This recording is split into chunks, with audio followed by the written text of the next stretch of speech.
요즘에는 또 하나만 더. 화려화. 네. 헬스 피플의 화려화. 자, 요 피부 속부터 탱탱해지는 피부 속 영양. 하루 한 병에 마시는 이너뷰티 화려화를 소개합니다. 최근 방부제 미모로 유명한 배우 강성현 씨. 강성현 씨가 제가 알고 있기로는 76년생으로 알고 있는데. 연도까지 합니까? 왜냐면 우리 아내하고 나이가 같아서. 네, 그래요. 그 광고 모델로 발탁이 됐어요. 화제가 됐는데 화려화는 노화 방지, 피부 주름 개선, 보습, 탄력을 한 번에 케어합니다. 피부 기능성 원료인 허니부시 추출 발효 분말로 피부에 좋은 성분은 늘리고 흡수율은 더욱 높였기 때문입니다. 예, 다음은 읽어봐요. 무슨 말인지 하나도 모르겠어요. 한번 읽어봐요. 예.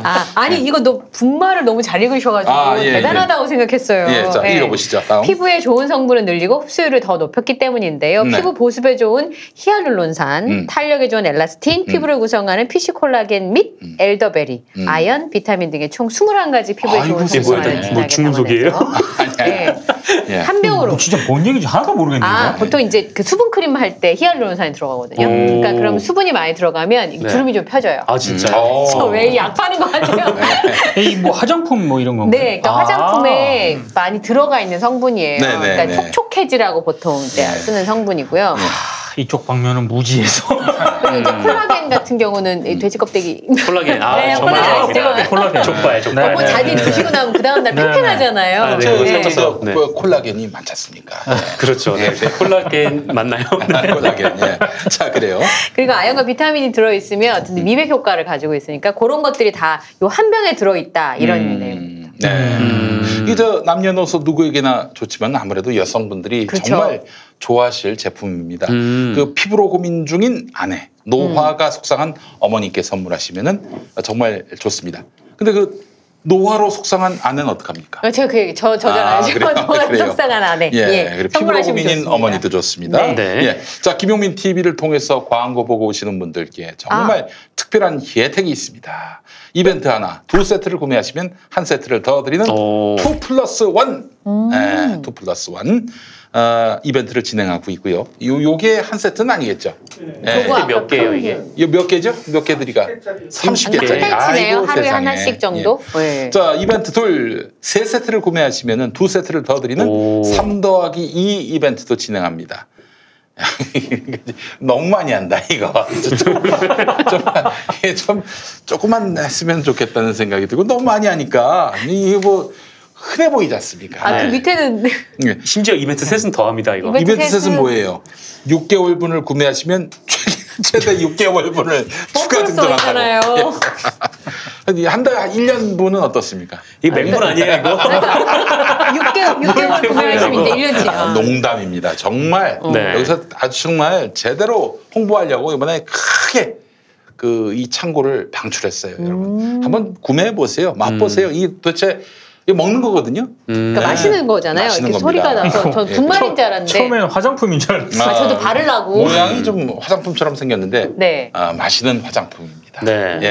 자, 김용민 TV 이벤트 참여 방법은 검색창에 김용민 화려화 이벤트를 검색하신 다음 상단에 뜨는 블로그 링크를 통해서 제품 정보 확인하신 다음에 상담 신청해 주시면 되겠습니다. 하루 한 병 화려화로 간편하게 피부 관리도 하시고 김용민 TV를 통해 다양한 혜택 놓치지 마시기 바랍니다. 우리 선배님도 한번 좀 드셔보세요. 무슨 향이에요? 이거 저기 뭐 냄새가 나는데? 화려화. 그래서 이거 먹고 얼굴 환해져가지고 이거 먹는 거예요? 징계위원회 나가시면 이거 약간 베리 냄새 나네요. 베리. 이거 독특한. 블루베리. 맛있어요. 진하다. 되게 진하다. 되게 진하다. 맛있어요. 그래요. 맛있네. 주름 펴지시는 것 같으세요? 이거 물 타서 먹어도 되겠는데요? 엄청 진하네. 진하다. 물 타서 먹어야겠다. 물 타서. 진하다. 아우. 이걸 얼마나 먹으면 얼굴에 이렇게 광채가 납니까? 한 달 정도면 뭐 그 정도면. 네, 알겠습니다. 피부가 한 달씩 준비 있으니까. 그래요? 자, 그것도 저희 평화나무에서 티셔츠가 하나 나왔어요. 몰입셨어. 저기 평안함에서 나온 티셔츠 지금 강진구 선배가 안경 닦으셨습니다. 우리가 그래서 몰입초. 좋습니다. 예. 자, 여러분 보세요. 이건 뭐예요? 네, 이런 코미디. 마음껏 닦으십시오. 네. 요게 이제 바로 조케타. 선배님 제가 드릴 건 없고. 네, 조케타 23억. 예, 그렇습니다. 누구를 겨냥했는지 저희가 차마 얘기를 못합니다. 글쎄 조케타 여쭤봤어요. 미 예. 기자님한테 오자마자. 예. 실명을 거론하진 않겠습니다. 아 그래? 네. 알겠습니다. 예. 자 여러분들, 요 저 판매, 우리 저 끝났어요? 지금, 끝났어. 끝난 건 아니고 저기 저 우리 다시 보기. 네. 우리 평화나무 직원 혹시 보시는 분 있으면 링크 좀 걸어주시기 바라겠습니다. 예. 없는 거 아니야 아무도? 많이 좀 구매를 해주시면은 지금까지 한 170벌 나갔어요. 예, 170벌. 좋겠다. 23호. 저희가 특별히 이걸 만들면서 나름대로 혼을 불어넣기 위해서 대구 공장에서 지역구에서 정말? 대구 수성구에 있는 공장에서 이거를 저희가 진짜로 제작을 했어요. 대구 역시 대구 섬유의 도시죠. 네, 그렇습니다. 그렇죠. 예. 섬유 공간이 있으니까. 예. 네. 좋겠다. 23호. 예. 이걸 어디 입고 나가나? 강남에서 한번 해보려다가 저도 지금 고민하고 있어요. 이거를 사이드를 물어보셨는데 저거 혹시 한번 입어봐야 되는데 이 지폐 한 번만 열어주겠습니까? 알겠습니다. 여러분 많이 사랑해 주시기 바라겠습니다. 얼마 전에 서울신문 곽병찬 논설 고문이 광기 미투를 조롱해 가두고 있다라는 칼럼을 썼는데 지면에는 실렸는데 인터넷에서는 삭제가 됐어요. 서울신문 구성원들이 이 칼럼 못 싣는다 해가지고 지면에도 이제 못 싣게 하려고 했는데 이제 사장이나 편집인이 안 된다 이러는 바람에 이제 신문에 실렸는데 인터넷판에서는 빠졌어요. 이거 어떻게 보셨어요?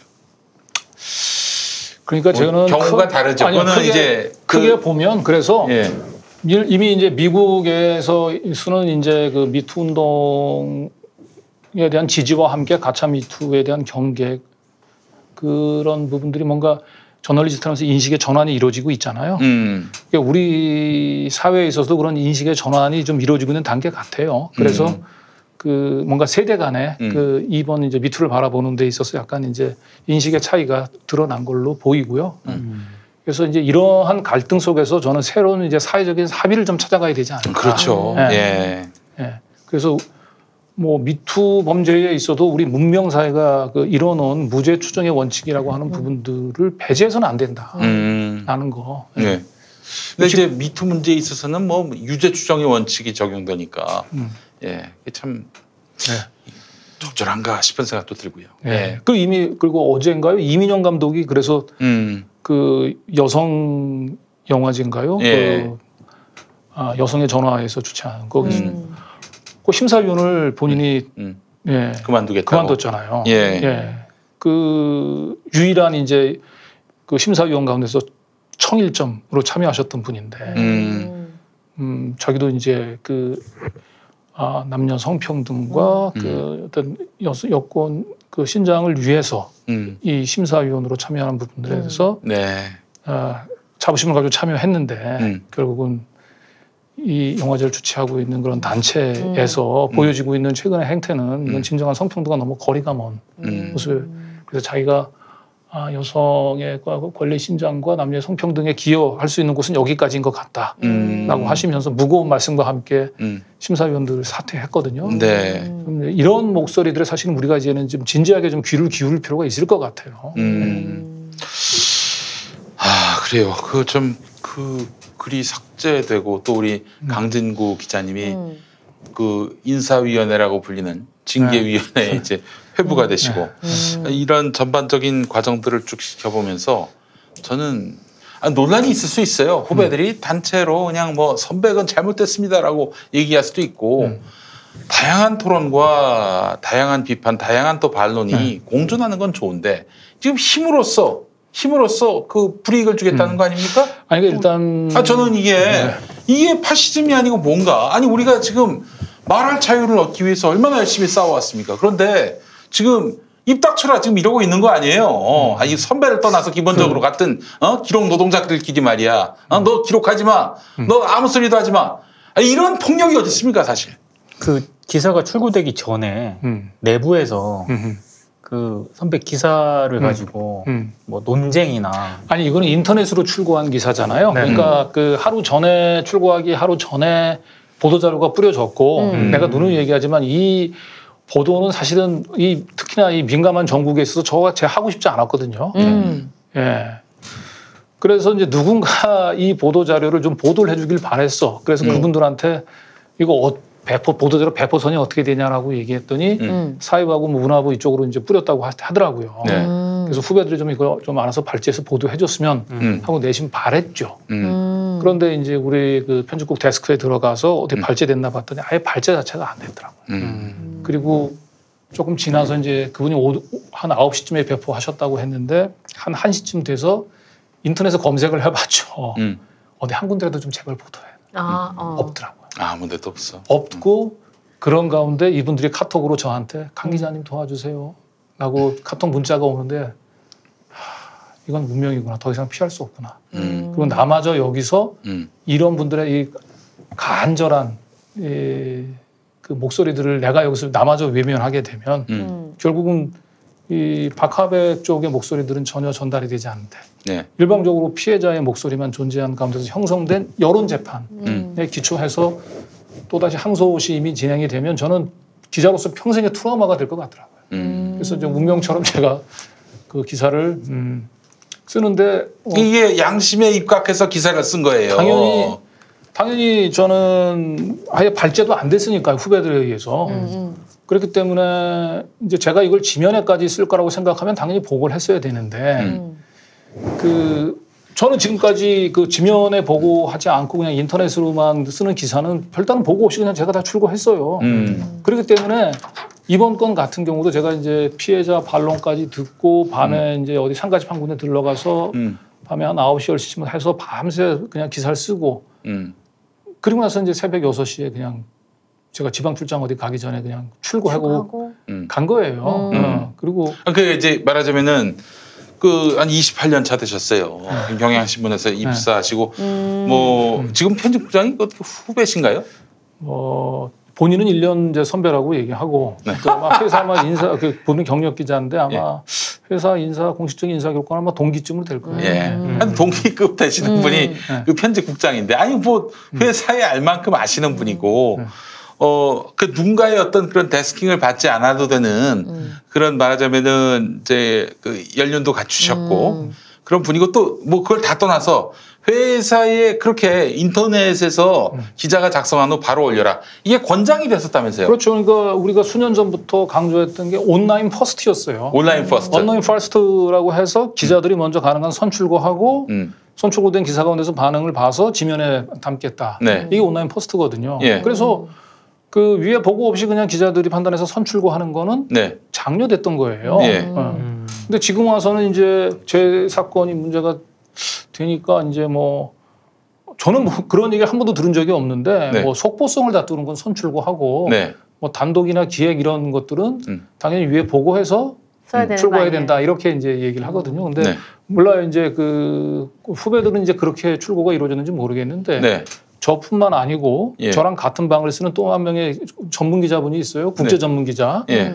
그분이 이제 제가 그 무단으로 그 송고했다는 것 때문에 지금 이제 후배들로부터 문매를 맞으니까 너무 안타까워서 예. 야 나는 찾아보니까 170건 정도를 내가 그냥 위에 국장한테 보고하지 않고 출고했더라 야. 예.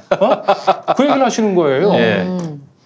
그러니까 사실은 그동안에 그 선출고 위에 보고 없이 선출고한 건 온라인 포스터 정책화에서 장려가 됐던 겁니다. 네. 근데 이제 후배들은 그렇게 의심을 하는 것 같아요. 그러니까 뭐냐면 그 뭔가 우리 회사에 있어서 노동과 함께 사실 젠더 이슈는 굉장히 우리가 중요한 부분이고 굉장히 진보적인 목소리를 많이 냈잖아요. 그리고 박원순 정부에서도 우리가 그 굉장히 이제 그 성인지 감수성 부분들에 대한 이제 그 강조를 많이 하는 이제 그런 보도를 이어가고 있는 와중에 갑자기 가짜 미투 의혹을 제기하게 되면 당연히 이 기사를 못 나갈 거라고 생각을 하고 도둑고양이처럼 출고하고 기사를 내보낸 거다. 이제 이렇게 이제 생각을 하시는 것 같아요. 기사가 가치 판단이 없는데 반론도 싣고.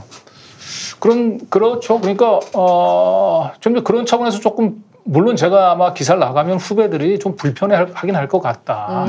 그런 생각은 들었어요. 근데 불편해하지만 뭐 그 부분에서 문제 제기하면 난 또 내 나름대로의 또 철학이 있으니까요. 아, 진실이 불편할 수도 있죠. 그런데 저는 이거는 사실은 성범죄가 아니고 취팅 범죄예요. 제 관점에서는.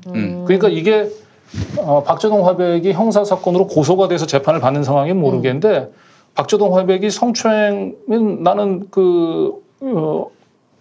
허위 사실에 의해서 억울하게 누명을 받았다라고 해서 그거 누명을 벗기엔 정정보도를 청구한 거거든요. 그러니까 그 취팅 범죄인 거예요. 취팅.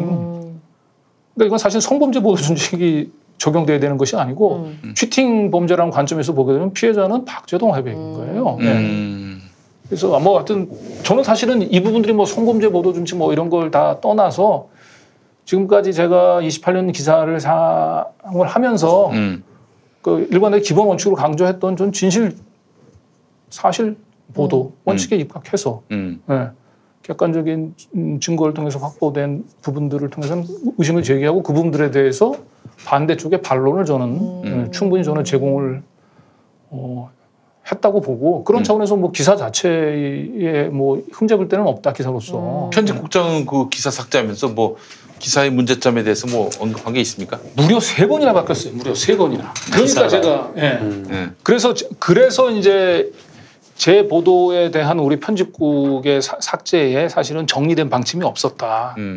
저는 그런 느낌이 있었던 거예요. 그러니까 뭔가 그냥 막연하게 내 기사가 불편했고 후배가 편집국장 찾아와가지고 그냥 그 뭔가 정연화된 논리 대신에 이 기사 이게 말이 되냐라고 해가지고 아마 내리라 그러지 않았을까라고 하는 생각인데 첫 번째 오전에 국장께서 저한테 얘기했던 건 후배들이 찾아와서 2차 가해 우려가 있고 이건 성범죄 보도준칙 위반이다. 그래서 성범죄 보도준칙 어떤 부분에서 위반이냐 그랬더니 그 피해자의 진술, 피해자의 반론 부분이 가해자에 비해서 양적으로 너무 적다. 양적으로 적다. 그래서 근데 글쎄요 그래요. 그러냐. 근데 나는 그런 정도 논리라고 얘기한다면 동의하기 어렵다. 아니 어떤 사건 보도에 있어서 그렇게 양적으로 뭔가 억울하다고 주장하는 사람이 있으면 억울하다고 주장하는 사람 쪽에 얘기를 하고 그분들 반박 기회를 주는 거지만 그걸 양적으로 동일하게 줘야만 그 공정한 보도라고 하는 부분들 동의하기 어렵거든요. 그런 적이 없어요. 네. 그래서 거긴 동의하기 어렵다라고 이제 얘기를 했더니 이제 국장이 조금 후에 다시 전화 와서 그러면 제목하고 그다음에 본문에 있어서 좀 선정적인 표현들이 있으니까 이걸 내가 좀 데스킹 하겠다라고 그렇게 하셔라 그거는. 그건 저 동의했어요. 네. 그런데 그 오전에 삭제된 기사가 오후 6시가 되도록 복구가 안 되는 거예요. 그래서 어떻게 된 거냐라고 얘기를 했더니 국장께서 이건 또 뭐 성범죄 보도 준칙 그걸 다시 또 꺼내면서 그것 때문에 이거는 아예 다시 복원이 불가능하다. 도대체 왜 내 기사가 왜 불가능하냐라고 얘기했더니 우리 성범죄 보도 준칙상 성범죄 발생 시 피해자하고 가해자가 있은 경우에는 피해자 중심으로 보도해야 된다. 아니 그 가해자 피해자가 지금 논쟁이 붙었지 않습니까? 그래서 그런 놈의 그 원칙이 어디냐 도대체 피해자든 가해자든 양쪽의 얘기를 들어보고 누가 진실을 얘기하는지 또 혹은 누가 진실에 가까운 얘기를 하는지를 판단을 해서 진실 중심으로 보도를 하는 게 저널리즘 원칙이지 무조건 피해자 편을 들어야 된다라고 하는 게 어떻게 그게 원칙이 될 수 있냐라고 얘기했더니 이건 우리가 원칙을 그렇게 정했어요. 뭐 이렇게 얘기를 하고 넘어가는 거예요. 그러니까 저로서 제가 28년 된 기자로서 그런 원칙에 그런 편집국장의 설명에 동의가 가능합니까? 너무 저는 수긍할 수가 없었죠. 네, 그래서 그날 밤에 잠을 못 이루고 아침에 새벽에 일어나서 제가 이런 피해자 중심주의 보도라고 하는 부분들이 가능하냐라고 하는 걸로 제가 첫 번째 SNS에 글을 올리게 됩니다. 네. 네, 그래서 요즘에 그러니까 이제 여성학자들 페미니스트라고 불리는 분들 보면은 이선옥 작가라고 있어요. 이분은 지금 페미니즘에 대해서 반기를 드는 분이신데, 그러니까 페미니즘에 반기를 든다기보다는 페미니스트들의 지금 주장에 대해서 말하자면 반대 의견을 표하는 분인데 굉장히 차분하고 논리적이고 정연하게 얘기를 하는데 그 지금 페미니즘을 주창하시는 분들 이런 분들이 언제 한번 둘이 민주당 주최 토론회 한번 나올 뻔했는데 그분들이 이선옥은 뭐라고 그랬더라? 지만원 같은 사람이다 해가지고 토론할 가치가 없는 사람이다 하면서 아예 토론 자체를 거부를 했다는 거예요. 저 사람 나오면 토론 안 하겠다. 아니 논리가 자신 있고 또 나름대로 어떤 정연한 그런 자기 주장이 있다면은 만나서 박살을 내면 될 거 아니에요. 진중권처럼 지만원 만나가지고 박살 냈잖아. 근데 그러지 않고 아예 그 토론 자체를 안 하겠다라는 이 자세는 뭘 의미하는 건지 모르겠어요. 그 마찬가지로 우리 강진구 기자님의 기사가 잘못됐으면 쪼목쪼목 반박하고 이 부분에서 그 팩트 체크가 제대로 안 된 것이고 이 부분이 바로 말하자면은 2차 가해다라고 그럼요.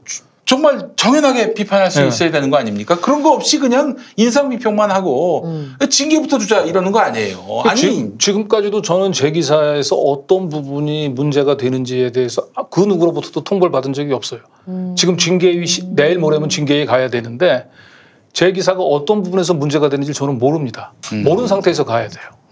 이 사실은 제가 그래도 명색이 노무사잖아요. 네. 예, 그러면 징계의 정당성을 가지려면 일단 징계 사유의 정당성, 징계 절차의 정당성, 징계 수위, 양정의 정당성을 가져야 되는데 징계 절차의 정당성을 가지려면 사전에 당사자한테 충분히 방어권 행사 차원에서 회사가 어떤 부분으로 당신을 징계하려고 하는지 징계 사유를 명확히 해야 돼요. 가장 중요한 제가 기사가 성범죄 보도 준칙을 위반했다라고 얘기하는데 어떤 부분에서 제가 성범죄 보도 준칙을 위반했는지 그 사유를 제가 지금 알지 못해요. 알지 못한 상태에서 저는 지금 인사위원회에 가야 됩니다. 인사위원회. 아니, 노무사를 징계 대상으로 삼아놓고 노동자에게 불이익을 주는. 예, 물론 저는 이제 징계 절차를 가지고 문제 삼을 생각은 없어요. 만약에 제가 징계를 받는다고 얘기한다면 저는 당연히 저는 불복할 거고 불복을 하게 되면 핵심 쟁점은 당연히 저는 징계 사유를 가지고 예. 징계 수위나 징계 절차는 저에게 의미가 없습니다. 징계 사유. 나는 오로지 진실 보도를 했는데 진실 보도가 징계 사유가 된다고 한다면 진실 보도를 했음에도 불구하고 그것이 피해자 중심주의에 반해서 징계 사유가 된다고 한다면 저는 거기에 동의할 수 없다 이거예요. 그런 언론사에서 저는 기록 노동자로서 존재할 이유가 없다. 그 우리 경향신문의 그 우리 이 강진구 기자 징계줘야 된다라고 주장하는 기록 노동자분들께 제가 한마디 하겠습니다.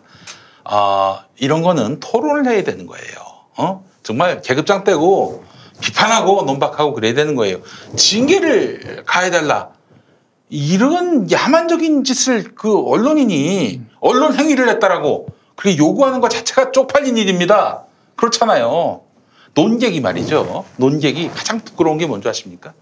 토론하다가 상대방을 명예훼손으로 거는 겁니다. 그건 진짜 쪽팔린 일이에요. 물론 욕설을 달고 악의적인 가짜 뉴스를 유포하고 이건 토론 중에 나오는 건 아니잖아요.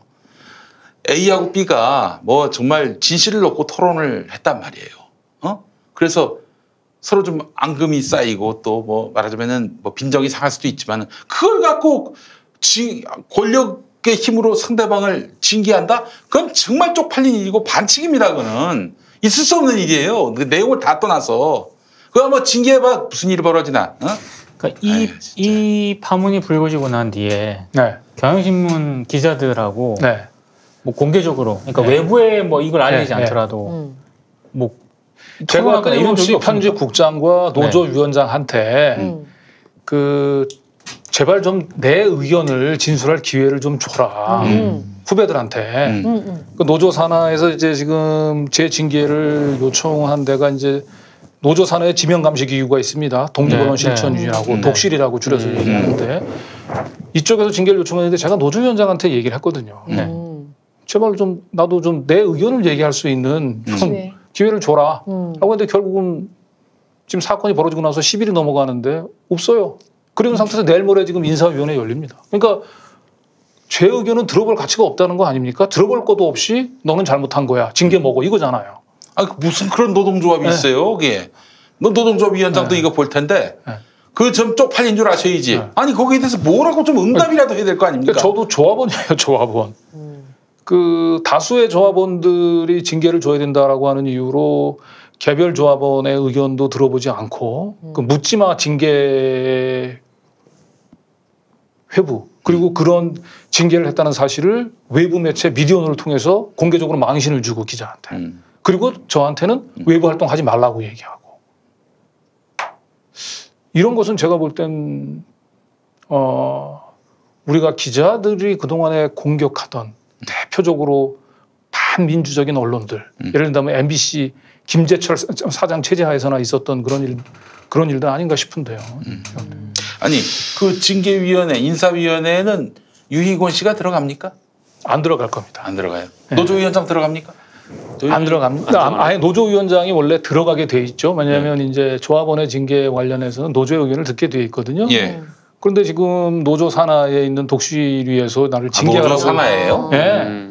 그게 독실이라고 얘기하는 게 어떤 기구냐면 예.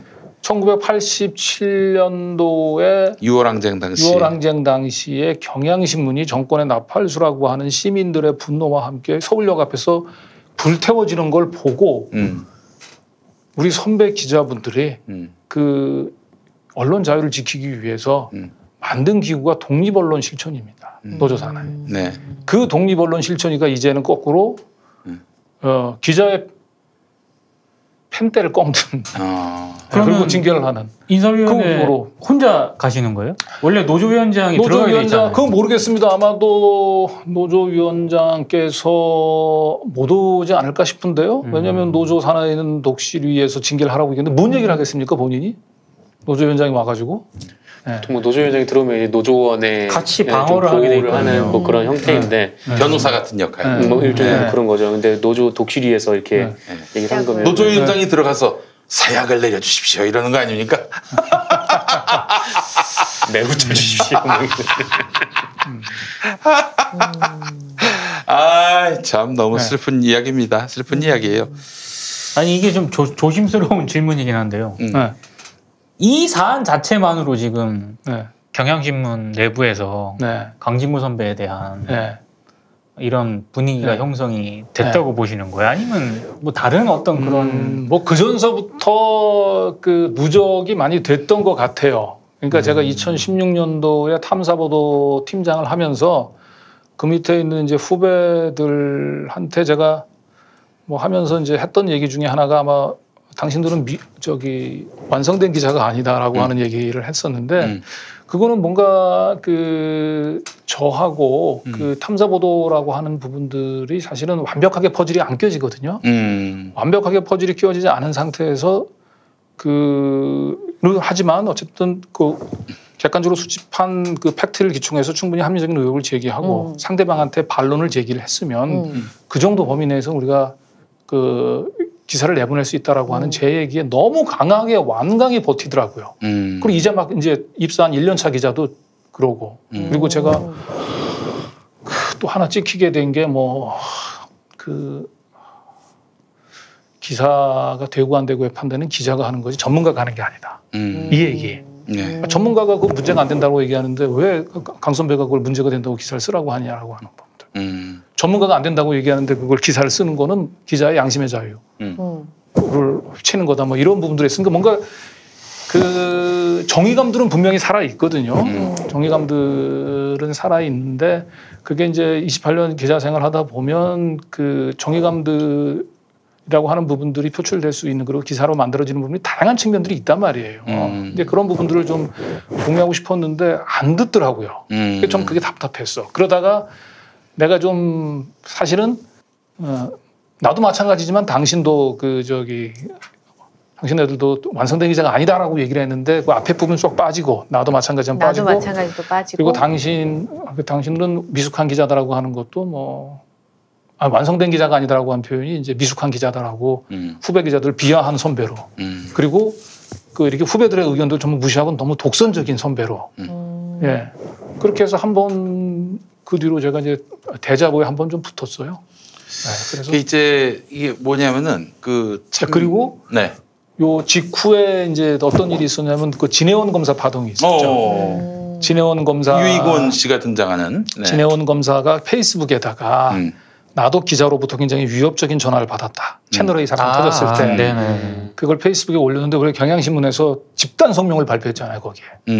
진해원 검사를 비난하는. 그래서 법적 대응 하겠다라고까지 너무 얘기를 하면서 민망했어요 보기에. 그래서 그걸 보고 제가 이제 게시판에 그것도 당사자가 후배고 하니까 제가 자세한 얘기는 못 쓰겠고 너무 답답해서 사내 게시판에 제가 딱 한 줄을 썼거든요. 예. 경향신문 공식 입장 가로 열고 강진구는 빼고 이거 하나 넣어달라. 어? 그렇게 얘기를 해서 그때 제가 찍힌 거예요. 네, 찍혀서 결국은 그 다음에 제가 KTNG로부터 급여 가압류되는 KTNG 신약 사기 사건 관련해서 급여가 가압류되는 일이 벌어지죠. 네. 그래서 편집국장이 그때 야, 이거 말도 안 되는 새끼 언론 탄압이다. 이것도 가만히 있으면 안 된다. 우리 이것도 경향신문 이름으로 성명 내야 된다. 이렇게 얘기를 해가지고 고맙다 그랬죠. 근데 하루 후에 국장이 저한테 전화 와가지고 미안하게 됐습니다. 후배들이 반대합니다. 성명 발표하는 거예요. 우리 저 강진구 선배는 그런 판단을 받아도 싸다. 뭐 이런 입장이었네요. 그리고 아니 그러니까 이제 명분은 이제 그 가압류 신청을 법원에서 받아들였다. 예. 그다음에 지난번에 뭐 진영 검사 그 판홍도 그러지 않았냐. 괘씸죄네, 괘씸죄. 한마디로 괘씸죄죠, 제가. 그래요. 네. 그러다가 이제 이번에 이제 그 한참 그 우리가 그 젠더 이슈와 관련해서 전사적으로 지금 우리가 열심히 하고 있는데 제가 좀 영린을 건드린 거죠, 영린을 우리 후배님들의 그 가짜 미투 의혹을 이 중요한 엄중한 시국에 제가 가짜 미투 의혹을 제기를 했으니 그러니까 저도 사실은 좀 눈치가 없었던. 아니 근데 이게 사실은 우리가 불편하더라도 진실을 파헤쳐가는 과정에 대해서는 다른 어떤 곳에서 뭐라 하든 간에 진실을 파헤쳐가는 이 과정에 대해서는 그 진실이 불편하다 하더라도 선의로 바라봐줘야 되는 거 아닙니까? 언론사라면은. 전 그렇게 생각을 합니다. 저기 사실은 너무 문화 충격이 좀 있으실 것 같아요. 우리 이현경 앵커님. 저는 사실 이제 그냥 뭐 그렇게 설명해도 될런지는 잘 모르겠는데 남성분들이시니까 사실은 미투나 성과 관련된 일들이 벌어질 때 저는 이제 좀 다르게 느낄 수도 있다고 생각하고요. 또 이제 우리 독자분들 중에서도 여성분들이 있으시니까 이제 그런 부분 좀 조심스럽기는 해요. 근데 저도 사실은 그 얘기를 다른 데서 들었어요. 그러니까 이 얘기를 지난주에 제가 아는 분들하고 나눴었거든요. 그래서 그때도 뭐가 진실인지 정말 헷갈린다 이런 일이 벌어졌을 때 여성의 입장에서 생각하면 사실 이제 가짜 미투에 대해서 약간 반감이 생길 수밖에 없는 게 여성이 자신의 그 치부를 드러내는 거잖아요. 그런 방식을 통해서 누군가를 헤아려고 하는데 자기가 먼저 상처를 입기 때문에 그게 가능한 건가 이런 토론을 우리끼리 했었어요. 그리고 근데 반대로 실제로 그런 사례들이 뭐 미투보다는 적지만 존재하는 훨씬 적지만 존재하는 게 사실이고 그 얘기가 딱 오픈이 되는 순간 판단받기 전에 그 사람의 삶 자체가 그냥 삭제되어 버리는 거니까 이건 이거대로 주장을 하고 그건 그거대로 동시에 볼 수는 없는 걸까? 저희끼리 이제 여성들끼리 그런 얘기를 한 적이 있었거든요. 그래서 제가 굉장히 객관적으로 들으려고 열심히 들었어요. 예. 이 징계할 거리입니까? 글쎄요. 왜 후배님들이 그렇게 판단을 하셨는지. 근데 저는 내가 그 10%에 속할 수 있잖아요. 내가 10%에 속한 일이 생기더라고요. 살다 보니까. 남들이 다 나 말고 다른 사람을 믿어주는 순간들이 사실이 아님에도 불구하고 그러니까 그때 10%를 대변해 주는 게 언론이어야 하니까 전 저 사안만 보고 판단해야 된다고 생각을 해요. 네. 다른 이런 것들. 네, 그러니까 앞뒤의 정황은 제가 사내 일이니까 잘 알 수 없죠. 이것도 이제 이게 아주 그 뭐랄까요 미묘한 부분이 뭐냐면은 다른 언론은 말이죠 이런 일이 상상도 가능하지 않은 후배 권력이란 말 자체가. 다른 언론에서는 도저히 이해가 안 되는 거예요. 특히 사주가 있는 언론사에서는 상상도 못할 일인데 진보 언론을 보면 되게 사주가 있는 언론은 거의 없어요. 뭐 한겨레도 그렇고 경향도 그렇고. 그런데 이제 사주가 없는 회사에서는 후배 권력도 가능하겠다라는 생각이 드는 게 제가 이제 그 기사 삭제당하고 난 뒤에 그 다음 날쯤에 후배 권력 문제를 제가 본격적으로 제기를 했어요. 네. 그리고 나서 그날 저녁에 제가 이제 과거에 언론 노조에 있을 때 우리 동지들하고 만났습니다. 타사. 그렇죠. 타사. 예. 그 만났는데 다들 최대의 화제가 그거였어요. 후배 권력. 제가 페이스북을 통해 가지고 뭐 다들 제가 쓴 글들을 다 돌려보고 뭐 그러더라고요. 근데 다들 그 흔히 내가 이제 만나시는 분들은 다 사주가 있는 그런 언론사가 아니잖아요. 흔히 네. 이제 민주 진영으로 분류되는 언론사에 소속된 그 기자들인데 이제 조중동만 빼고 다 있어요. 거기 언론 노조는. 그러니까 저랑 비슷한 연배의 이제 기자들인데 이제 그 분들이 정도의 차이는 있지만 내가 뭐 때문에 그 고민하는지 후배 권력으로 표현되는 그 고민을 전부 공감은 하고 근데 한 분이 다 그런 얘기를 하시더라고. 뭐냐면 우리 강 지부장이 제가 이제 경향신문 노조 뭐 지부장이니까 강 지부장 하셨어요. 이명박 박근혜를 합쳐놓은 것보다 더 힘든 싸움을 거신 거다. 그런데 결국은 이기지 못할 거다. 이런 얘기를 하시더라고. 그래서 선배님 이기려고 싸우시는 건 아니잖아요. 아니죠, 당연히.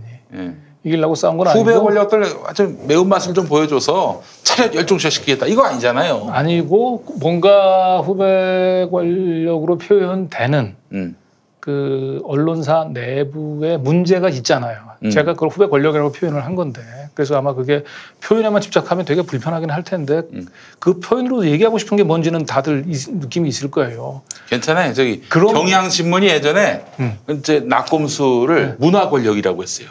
맨날 그 뒷조사 당하는 이런 권력이 세상에 있는가 반론하고 싶더라고요. 그러니까 그런 부분들에 대해서 좀 다 함께 한번 성찰을 한번 해보자라고 하는 차원에서 좀 제가 문제를 제기를 했던 것 같긴 한데 지금 상황은 뭐 기대했던 방향으로 흘러가지는 않는 것 같아요. 저는요 다른 거 원하지 않습니다. 제발 좀 이런 사안을 치사하게 징계로 인사로 이렇게 해서 승리하려고 하지 말고 논리로서 맞상대해가지고 아니 10대 1이든 뭐 20대 1이든 100대 1이든 한번 붙어가지고 난상 토론을 벌여가지고 합일점을 찾도록 노력을 해야지 징계로서 이렇게 한 사람을 짓밟으려고 하면은 이게 뭐야 이게 파쇼지 이게. 저는 이제 후배들한테 그 아주 공개적으로 사실은 뭐 그 마녀 사냥이 될 각오로 사실은 이제 후배 권력 문제를 제기를 했던 거고 어떤 식으로든지 어쨌든 그 부분들에 대해서 후배들의 반론이 저는 있을 거라고 저는 봤거든요.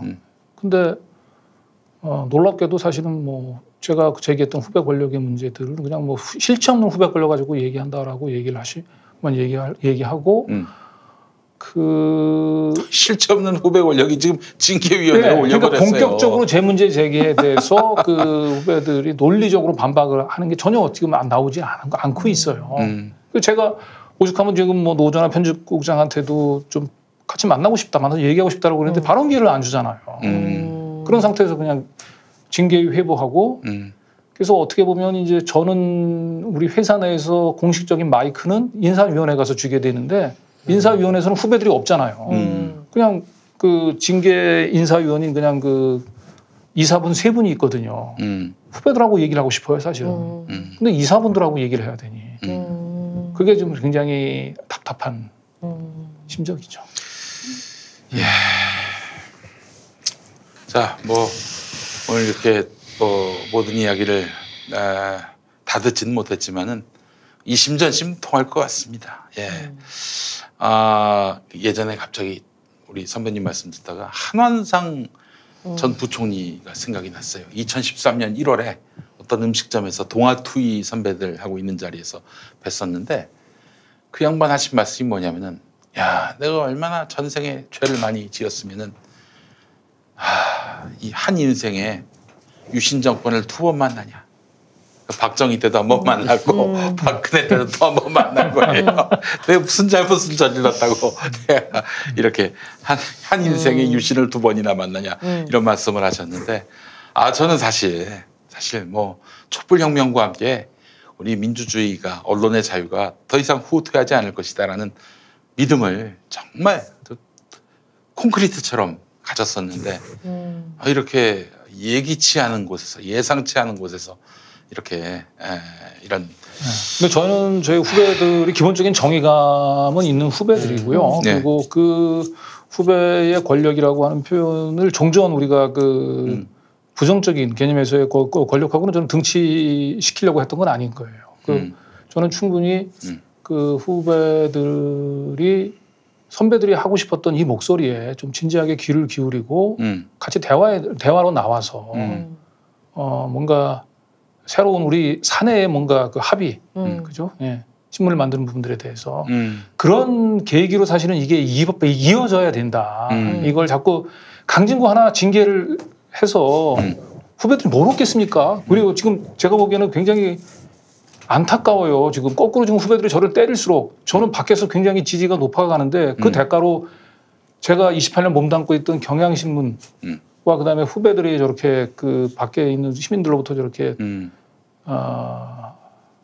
부정적인 이미지가 이렇게 강화되는 걸 보면 너무 안타깝습니다. 그러니까 지금 내가 봤을 때는요, 선배님, 그 저기 경향신문 안에서 강진구 선배가 공적이에요. 저 사람만 내쫓으면 우리가 너무너무 행복할 것 같아. 이런 사고에서 지금 그게 발전하지 못하고 있을 거라고 믿어 의심치 않습니다. 네, 어떻게 보면 그 내가 이제 자꾸 이렇게 뭐 문자를 쓰는 것도 후배들의 저기 그 비판의 대상인데 한번 하나 쓸게요. 그러니까 뭐 존 스튜어트 밀의 그 악마의 대변인이라고 있잖아요. 네. 네, 그러니까 그 어느 민주 사회가 운영되기 위해서는 다수 여론만 있으면 안 되고 그 다수 여론에 대해서 반론이 없으면 일부라도 만들려고 하잖아요. 네. 그게 악마의 대변인의 역할 아닙니까? 네. 아무튼 내가 보건대 경향신문에서 강진구가 그나마 남아있는 악마의 마지막 대변인이 아닐까. 제가 경향신문에서 떠나면 예, 경향신문의 그 민주적 여론의 형성 그리고 뭔가 소수자의 목소리를 통해서 경향신문 전체를 더 되돌아보게 하는 그런 역할을 할 수 있는 사람들을 잃어버릴 수도 있다. 근데 그 네. 이번에 강진구 선배 이 사건만을 가지고 얘기는 한 건 아닌데요. 다른 언론사들 그 강진구 선배 연배일 수도 있고 그거보다 조금 낮은 연배일 수도 있고 쟤랑 비슷한 연배일 수도 있고 이런 언론사 관계자들하고 얘기를 이렇게 여러 번 한 적이 있었거든요. 그러니까 소속사들은 다 다릅니다. 방송사도 있고 신문사도 있고 다 달라요. 근데 각사마다 처한 상황은 또 다 달라요. 다 다른데 분명한 것은 그 흔히 말하는 시니어하고 주니어급들 기자들 사이에 이게 소통이 안 되는 문제라든가 그렇죠. 지금 이 사안을 바라보는 현격한 어떤 시각차라든가 이런 게 다 있더라고요. 그래서 다 고민을 하고 있어요. 근데 지금 제가 봤을 때는 경향신문 같은 경우에는 굉장히 독특한 형태로 이게 지금 터져 나온 거라고 저는 보고 있거든요. 이거를 다 만나서 얘기를 제가 들어봤는데 다 고민만 하고 해결책은 없어요. 이거 어떻게 해야 될지 잘 모르겠다라고 얘기를 하시거든요. 그 강진구 선배가 봤을 때는 어떤 접근 방법이 필요할까요? 그러니까 이제 저 같은 방법, 저는 어쨌든 이게 그 수면 아래로 있으면서 누구나 다 인정을 하지만 감히 입 밖으로 꺼내지 못하던 얘기를 꺼낸 거예요. 그래서 어쨌든 화두는 제시를 했다고 봅니다. 이제. 그런데 저 같은 방식으로 사실은 문제를 제기한 건 좀 비극적인 방법이죠. 그런 차원에서 제가 다른 좀 더 방법으로 조금 더 이 문제를 꺼낼 수 있지는 않았을까라고 하는 부분들에 대한 좀 후회와 아쉬움은 좀 있습니다. 네. 그래서 그렇긴 하나 어쨌든 저를 통해서 우리가 그동안 다들 민주진영으로 분류가 되는 언론사 내부에 있었던 이런 후배 권력들의 문제들이 이제 공론화됐고 그 선배와 후배들이 무슨 적대적 모순의 관계는 분명히 아니거든요. 그래서 서로 마음을 열면 좀 문제를 좀 우리가 그 풀어갈 수 있는 좀 실마리 좀 있을 수 있다고 봅니다. 네. 그래서 이거를 뭐 각 언론사 단위로 할 수도 있고 뭐 기자협회라든지 뭐 아니면 언론노조 단위에서 뭐 큰 토론회를 한번 한다든지 그런 차원에서 한번 좀 공론화해보는 건 어떨까 싶습니다. 아울러 또 이런 젠더 문제와 관련한 보도는 어떻게 될 것인지에 대해까지 논의의 범위가 넓어졌으면 좋겠는데 그건 뭐 제가 보기엔 기대하기 어렵고요. 정말 그 우리가 목적은 하나 아닙니까? 진실을 추구하는 거 이건데 아니 가는 길은 다를 수가 있어요. 그러나 목적지가 같다면은 우리가 서로의 진정성을 인정하고 서로 생각이 다르면은 방식이 다르면은 토론을 해서 답을 찾아야지.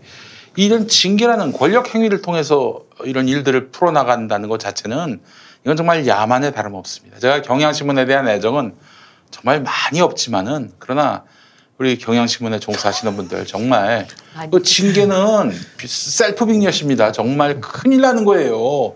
무슨 일이 앞으로 두고두고 경향신문의 이번 징계위원회가 회자되겠어요. 앞으로 얼마든지. 얼마나 회자되겠어요. 예? 아니, 말이 헛나오네 자꾸. 얼마나 회자되겠어요. 그러니까 그런 반칙 쓰지 말고 징계위원회 파하고 선배와의 대화 시간을 한번 가져서 이렇게 문제를 풀어냈으면 좋겠다는 생각도 들고, 아니 솔직히 얘기해서 아니 강진구 기자 이 공인 노무사께서 징계위원회 가지고 징계를 받으면은 그 얼마든지 권리 구제할 수 있는 길이 없겠습니까? 그거 해봐야 되지도 않아요.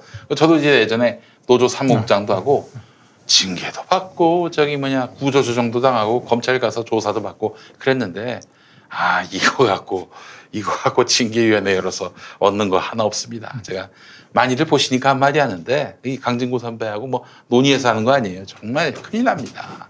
두고두고 경향신문사의 기남을 망신거리가 될 거예요. 통촉하시길 바라겠습니다.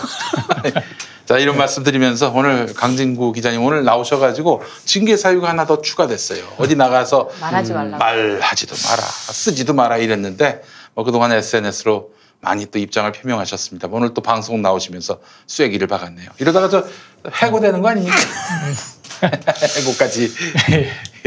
해고까지 갈 수도 있을 것 같은데 지금 보니까 굉장히 열받았어 보니까.